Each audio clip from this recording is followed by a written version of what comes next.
Kristen Bobovec, and I hope you're joining me after watching the overview of the Fountas and Pinnell classroom.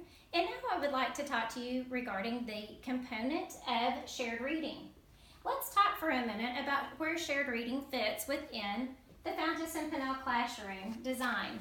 So, as you remember with the overview or puzzle box lid, we have the interactive read aloud, the reading mini lessons, and now we're looking over at the shared reading component, which, as you can see, is also a large group or whole group instruction time. So let's look at the components that are included within the Fountas and Pinnell classroom system.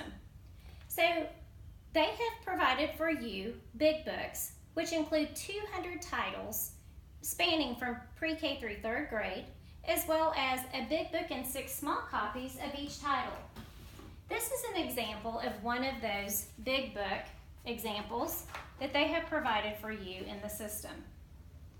This also has, as I mentioned, 6 titles of the smaller copy of the exact book, as well as lesson cards to go along with that.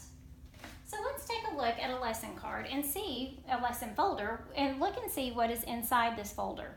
It tells you everything that you will need for the lesson, a summary, a message, the goals, about this book, and inside you have how to introduce the text, the first reading and what to do and what to say, the second reading and what to do, discuss the text, revisiting the text, as well as responding to the text, independent reading, connecting to other books, and the assessment piece.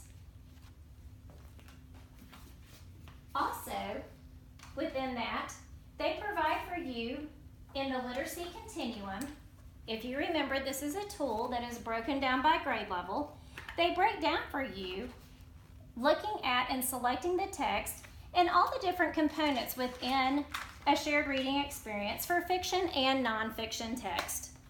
As you can see, Fountas and Pinnell has set up the shared reading portion for responsive teaching and instructional coherence to make sure that you are successful in this portion and instructional context of teaching. Thank you for joining me.